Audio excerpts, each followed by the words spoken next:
Ladies and gentlemen, boys and girls, babies in their diapers, welcome to the Tiberius Show with your host, Tiberius Boy. That's me, Tiberius.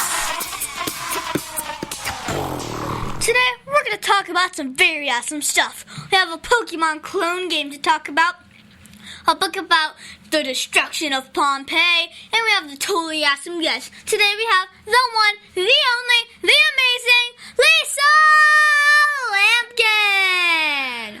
Lisa is a TV news producer, and she has been behind and in front of the camera. You built me up pretty good there. Well, today we're going to start off the video of the week, and this is going to be a collection. And now it's time for the video game of the week.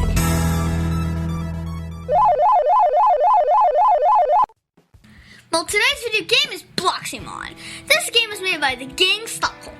Because it is on Roblox, you are able to play it on PC, Mac, Xbox, and even your cell phone. And it is free! The gang Stockholm has made thousands of games. Thousands and thousands. So first off, I get into the game, and you move around and find your uncle. He tells you to go to the Academy Center, and there you pick your first Bloxymon. This game is kind of like Pokemon, though. Now, when you pick your first Bloxymon, you have to find the trainer that brought you into the Academy. Well, then, after that fight, you go to a person named Ava. There you get quests of fighting and defeating a Bloxymon. And then you go back to Ava, and then you get to catch a Bloxymon. Then she gives you candy so you can evolve your Bloxymon that you got from your Academy Center. I'm trying to follow. Yeah. So, well, I was going to the game. I asked my dad to play. Well, we are very competitive. Well, we try to get either the strongest Bloxymon or have a lot of Bloxymon. Well, it is always fun to play Pokemon style of games. I mean, it is, but not the board game. Difference. Yes. Well, I give Bloxymon 200 out of 10 stars because you can enjoy battling wild Bloxymon and evolving your Pokemon. That's a lot of stars. Yeah, it is. Well, it was so exciting to play against my friends and compete who could evolve your Bloxymon first. I think you beat me. Over 40 years, Lighthouse Central Florida has provided education, independent life skills, and job training to thousands of Central Floridians who live with blindness or any degree of vision loss. Whether it's picking out clothes in the morning or just moving around your community and serving Orange, Seminole, and Osceola counties, contact Lighthouse Central Florida at 407-898-2483 or visit them online at lighthousecfl.org. The Tiberius Show would like to thank one of their dedicated sponsors, Custom Designs Orlando. These guys are on Mills Avenue and do all sorts of stuff, ranging from photo ID badges, engraved signs, custom braille ADA signs, vinyl lettering to trophies and awards. The cool part about Custom Designs is they can ship products all over the United States. You can reach them at 407-898-0373 and tell them that Tiberius sent you. Now it's time for the Book of the Week. I survived the destruction of Pompeii, AD 79. This book is written by Lauren Tarshish. Let me read to the back of the book. In fact, Lisa, would you like to do the honors? Sure. I might need to borrow your glasses. Oh, no. Here, I've got mine. I'm good. Although I like yours better. Okay, let's see. The beast beneath the mountain is restless. No one in the bustling city of Pompeii worries when the ground trembles beneath their feet. The beast under the mountain Vesuvius, high above the city, wakes up angry sometimes and always goes back to sleep. But Marcus is afraid. He knows something is terribly wrong, and his father, who trusts science more than mythical beasts, agrees. When Vesuvius explodes into a cloud of fiery ash and rocks fall from the sky like rain, will they have time to escape? I don't know. And survive the epic destruction of Pompeii? Well, we don't know, but this is an AR book and it's worth 2 whole points. Ooh. It is rated for 5th grade, but first month. Well, this is a good series about disasters that happened almost 2,000 years ago. But remember, 79. 2 AR points. That's hard. Like 80, 79. What's that minus 2020? No, that's 2021 minus 79. You have to carry the one. It's hard. Yeah. It's really hard. But, so there was a boy named Marcus, and his father was named Tata, who were slaves of Festus and Pompey. Well, his father was taken away to the gladiators to fight Cyclops. Then an earthquake happened, and people thought it was a sleeping beast. Well, Marcus tried to save his father from the gladiator, and tried to convince Festus about the volcano, but he would not listen. Well, then Festus died by a rock that came from the volcano, and so people started to believe. Well, he didn't really tell them, that's how they got it. Well, but it was too late. Well, she was going to blow, as you can see, and Marcus and Tata are stuck. What can they do to escape? Well, they find out, I can't give away all the facts about the book, so you gotta read the book yourself if you want to figure out what happened. And it's worth 2 points. Yeah, AR. Not for other things. Well, I don't know. Well, I give I Survived the Destruction of Pompeii, AD 79, 9 out of 10 stars because it was a good story and I was able to finish it in 2 days. Which is really cool. That is good. Did you read it over spring break? Yeah. See, David Smith, Law.com. You can call him at 407-801-2667. Wait, you are not Chuck. My dad can help when people get hurt. He loves to help people.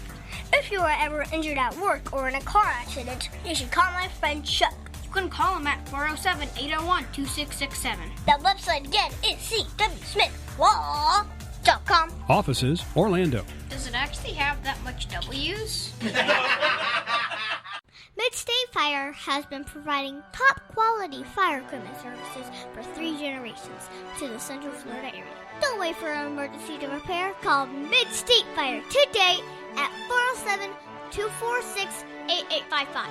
Get your fire extinguishers and emergency lighting for both your home and businesses by visiting www.midstatefire.com. That number again is 407-246-8855. And now it's time for the interview of an interesting person. Today's is going to be so much fun. Today we have the one, the only, the amazing Lisa Lampkin! Wow. Well, Lisa is a TV news producer and has worked with ABC and NBC. Tiberius, you're the only 10-year-old who's ever said I was interesting and amazing in the same sentence. Thank you. Well, so first off, how are you enjoying being on the show? I love it. It's amazing. I'm having so much fun. Thank you. Thank you for inviting me. Well, you are welcome. Thank you. And so I have to ask. Well, you are listed as being a TV news producer. Can you explain to our listeners exactly what does a TV news producer do? No, I'm just kidding. I can. So it's actually a lot of different things. So it could be one of many, many, many, many different things. But a few of the more common things I'll do is interviews, kind of like what you're doing now, right? But we do them on camera, so I'll do a lot of interviews. I maybe will try to book a guest. So say everybody's banging at the door because they all want to put you on their show, right? So I try to convince you to come do our show on our network, not anyone else.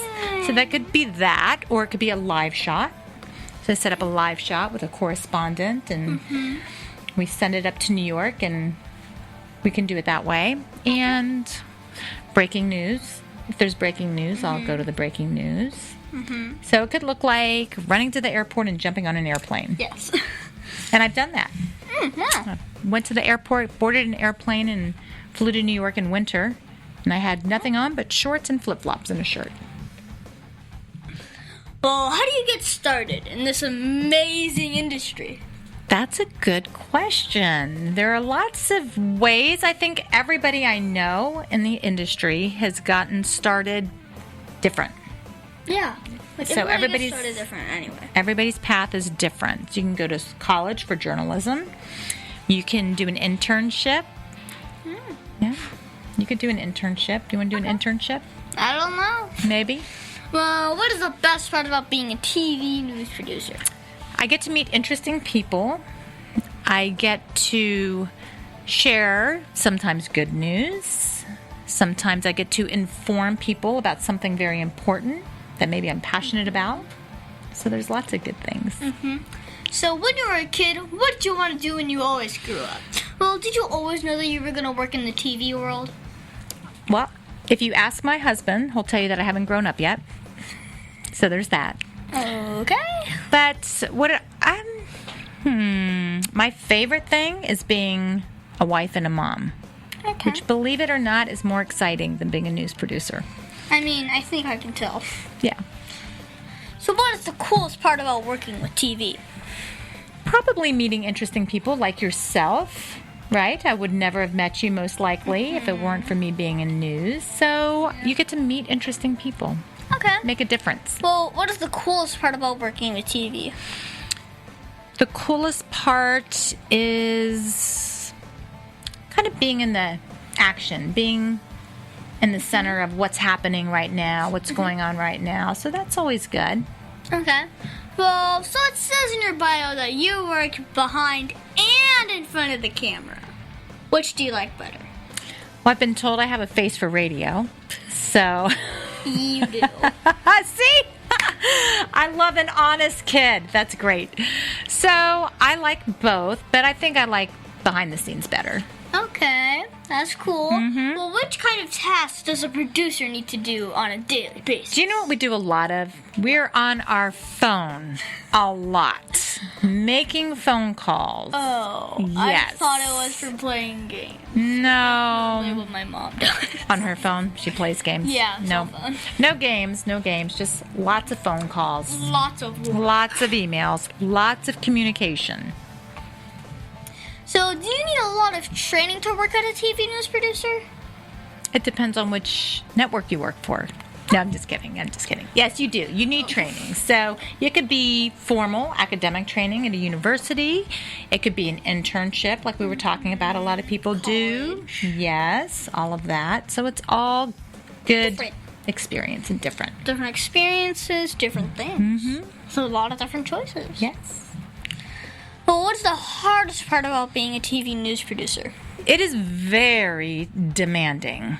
Very demanding. So when you are working, it can be extremely demanding. But that's good. That's kind of part of the whole enjoyment of it too, right? Because you kind of have your adrenaline going. Nothing motivates you like a deadline, right? Yes. So when you're going live at a certain time, you have to be ready. Period. You don't have If any. you're not, then you're not. Then you're not a news producer anymore. Yeah. Where are you fired? Well, what is the first job that you ever had? The first job ever was some breaking news that I went and covered. That was my first introduction into the news world. Okay. So, was there anything you learned from that job that helped you to be the better producer? Yes, there was. I learned a lot. I learned that you have to be teachable. You have to be very flexible. You have to be fluid, right? Because the situation's always changing. Everything's kind of constantly shifting. So it's not something where you just go, you show up, you do A, B, C, D, E, you have a checklist. It's always different and it's always changing. So you have to kind of be able to change direction you always quickly. gotta just go with the flow. You gotta roll with it. So, did you get to work with a lot of famous people and reporters? I have. And it's fun and it's interesting and it's good. But guess what? They're just like us. They're just Yeah. like you. Yeah, Yep. it's true. Yep. Well, did you ever get nervous when working with someone famous? Do you want me to answer honestly? Yes. No. Wow. You think? Wow. What did I just tell you right before that question? I said, we're all the same. Yeah, we're true. We're all the same. It's fun. It's exciting. fun. So It maybe is exciting. I wouldn't say nervous, but it's exciting. How's that? Yes. Okay. Well, what is the most rewarding part about being a TV news producer? Other than being paid? Yes. Probably when I get to work on an important story that I'm passionate about and I get to either inform people or report on a situation and bring some heart to the story. Well, now I see that you were Emmy nominated. Well, what does that mean and how does that work? Well, that means that a story that we did for this particular Emmy nomination, it was breaking news coverage. So we were nominated for our coverage of a breaking news story. Okay. Well, what is the craziest thing that's happened while you were doing your passion? Oh. Probably a story I did with alligators. And yes. And so I may have ended up on top of a truck because I got really scared. So that was a little. Well, who helped motivate or inspire you the most in following your dreams? My grandma. I think I can tell. Yeah, I had an amazing grandma, so I was super blessed. So she was inspired me. Well, if I want to be a reporter on TV, do I need to find a TV news producer like you? I'll have my people call your people and see what we can do. Okay. Yeah? Well, is there a way to be a TV host or a reporter where I don't have to write my own scripts? That's the one part I don't really like. You don't like writing your scripts? Because I have to be all day and I can't do any games or watching videos. That's a very good question. And my answer is, are you ready? Yes. It depends. Sometimes, depending on the story, depending on the situation, we also have writers in New York who help write. But depending on who you are, I work with some people who they like to write all of their story, although it still has to be approved by New York.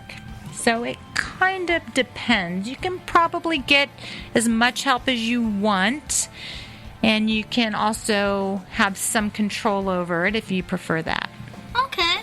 Well, what advice would you give my listeners if they wanted to grow up and be a TV news producer? I think they should probably start by volunteering at the Tiberius show. I think that would be a good segue. Okay. Well, if you could go back 10 years and tell yourself something, what would it be? 10 years. 10 years. Let's see. 10 I know years. what I would say. Do you? Yes. Tell me. Me. Oh. Do or do not. There is no try. Aha! I like that. Can I borrow that? Sure. Okay. I would say do or do not. There is no try. Okay. Now Well- you've inspired me. Okay, now that's funny. Well, what was the biggest mistake you ever made and how did it change you as a person? Boy, these are good questions. Let's... The biggest mistake I've ever made. How did it change you as a person? I don't know if I want to say that on the radio, but let's see. You know, maybe not trusting my own instincts. I think you have Done to that trust... before has not worked. You have to trust your instincts. I tried trusting myself, it did not work at all. I tried trusting myself of when I was being spun around in a chair by closing my eyes. Holding the Oh, arm. yeah. Not good. Because when your head goes flying up, it goes like wheel, wheel, wheel. I can It see goes like up and down while you're spinning. Up and down and up and down. that would be a big mistake. Yes. So when you are not working, what do you do for fun? Ooh, for fun. I love to have fun. So I love to do anything. I love to travel, anything with my husband and my kids. I have 4 kids, so it's kind of a lot. And we have a lot of fun together. So we Okay. love to travel. We just got back from a snow skiing trip. Nice. It was a lot of fun. Where'd you go? Park City, Utah, Deer Valley, When? last week. Last Friday. Yes. Were you Friend there? James been there. We could have been skiing next to each other. Oh! Jeez. Okay, well, I see that you are a mom of twins. Well, did they ever pull tricks on you? They tried many times. But never worked. You can't pull one over on the mom. You can't do it. Well, I don't know. Maybe it's come up April Fool's Day. Oh, April Fool's Day. Do you know what April Fool's Day is? Yes. What? April 1st is where you prank someone. You know what else April Fool's Day is? Tricking someone. My birthday. Ooh, I'm getting my braces off and April's Fool. Are you sure your orthodontist isn't pulling a prank? No. Seriously. Okay. April 1st. So, yes, my twin sons would try to pull stunts, but they couldn't get one by me. Yeah. So, do you play hooting games? And if you do, what is your favorite one? I do not play video games. Not even on your phone? I don't. But, wait, I'm going to redeem myself here in this moment. I do have a 12-year-old daughter, and she does. So there's some word game that I play with her. Okay. Wordscapes, maybe, something like that. Is it all like on the phone or computer? On the phone. Okay. That counts. Okay, so what is your favorite book to read? My favorite book to read? Your scripts? No. My favorite book, are you ready? This might surprise you. It's actually the Bible. Huh. Yeah, that's my favorite book to read. Nice. Yeah. Okay. Now can you tell me that one story? Remember, this is a kid's show. But that one story, well, that you're not supposed to tell me about. Come on, you can tell me. News story? Let's see. And I'm trying to think. You've stumped me with your questions. You're a good writer. Let's see. An embarrassing story. You want me to tell an embarrassing story? Yes. That's not going to get me in trouble. I'm thinking. Because it's a kid's show. It's a kid's show. Tiberius? Next question.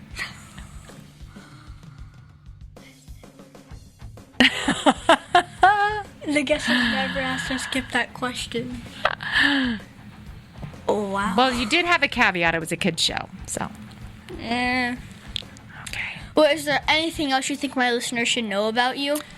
I think they should know that news is a rewarding industry to work in, and I think that they should also know that you're an amazing kid. Mm-hmm. This has been so fun. I'm hoping if I do well and I get a good grade, I'll get to come back. Mm-hmm.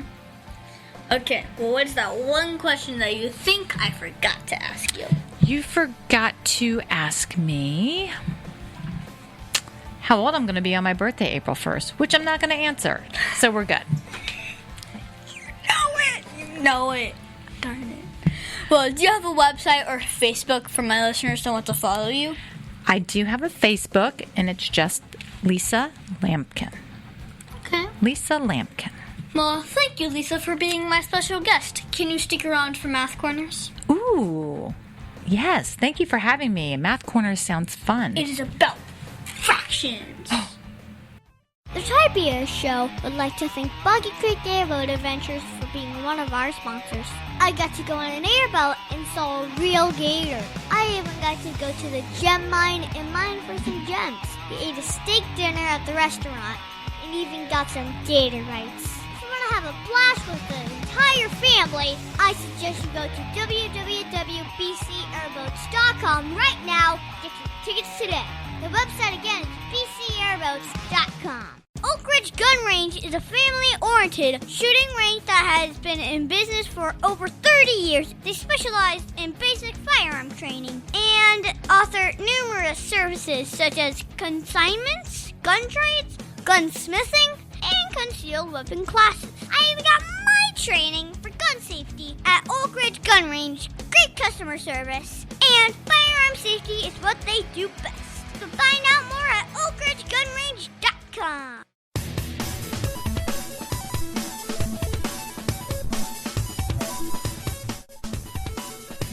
Tiberius' favorite subject, it's Math Corners! Thank you, Lisa, for helping me with Math Corners. Today, we're going to talk about proper and improper fractions. So this time we are going to work on fractions.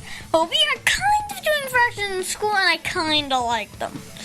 Well, now, most of the time, we talk about proper fractions. That is where the value is less than 1. But how do you find out? Well, you start off with a few definitions. First off, the denominator is the bottom number is the number of equal parts into which number 1 has been divided. So if you are dividing 1 part by 10, then the denominator would be 10. Then the numerator is the number of how many parts are represented. So if you have 3 tens, you have 3 parts of equal amounts of 10 pieces of 1. So as long as the value is less than 1, you are talking about a proper fraction. Well, so the numerator must always be smaller than the denominator and still be considered a proper fraction. So 1/3 and 2/3 are proper fractions. Now, if the numerator is larger than the denominator and the value is greater than 1, then that becomes an improper fraction. Also, a fraction that equals 1 is also an improper fraction. So that means 4/3 too, and 5/3 are all improper fractions. You could even turn an improper fraction into a mixed number or a whole number by breaking it out. So 5/3 would be 1 and 2/3, I think. And 6/3 would be the whole number 2. That's good. So if the number is a fraction of 1, it is a proper fraction. And if the number is 1 or a larger fraction, it is an improper fraction. So Lisa, do you know the difference between proper and improper fractions? Now I do, thanks to you. Well, you're welcome. And thank you so much, Lisa, for your help with Math Corners. You're welcome. You're welcome, too.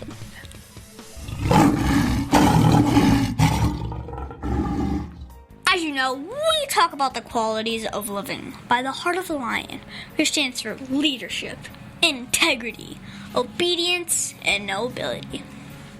Well, this week we're going to talk about leadership. For me, I think leadership is the act of loving what is good, having self-control, and being disciplined. Well, the qualities of leadership are providing guidance and direction, organization, and being a positive influence on others. Well, this week, I spent a lot of time at my dad's job. Well, he talked to me about the difference between persuasion and coercion. Well, he tried to convince me to do certain assignments, mainly reading, in the beginning of each day, and I would be provided with stuff in the afternoon. Well, he provided guidance and direction to not only ensure that I had a fun week, but also got my school project done and some reading. Even though he wanted to play video games with me, he had self-control and ensured all the work was done before we got to play. I, in turn, am talking about it on my show, providing a positive influence on others so they can get their tasks done first and then enjoy the rest of the day for fun. So, Lisa, did you see or use leadership at all this week? I did. Okay. I led right down the ski slope, and everybody followed. That's a nice joke. Well, of all of the Heart of a Lion virtues, which is your favorite? Is it leadership, integrity, obedience, or nobility? I'm going to say obedience, because obedience just requires us to do what we know is right. We just have to be obedient. Regardless, we don't have to worry about how it turns out, right? We don't have to worry about the outcome. Is it? Is that yours? That's my hardest one. It is? It's my hardest one to do. But then you don't have to worry about the outcome of anything. You just have to be obedient. Well, we should always try and be lion strong in everything we do. I agree. Shouldn't we? 100%. And that's our show, folks. I'm going to thank the one, the only, the amazing Lisa Lampkin for being on my show. Thank you. It's so fun. Well, it has been so much fun talking with you today, and I hope in the future that I can visit one of your TV sets and be on TV. Okay. Now I have something I can work on. Okay. Let's see what we can make happen. And be sure to listen to us next week on the Tiberius Show with your host, Tiberius Boy! The Tiberius Show is not filmed in front of a live studio audience. Executive producer, Joseph Boy. Production editor, Pierre Laguerre. Green Room manager, Danny Boy. And your program host, Tiberius Boy! Tiberius Show is copyright 2018.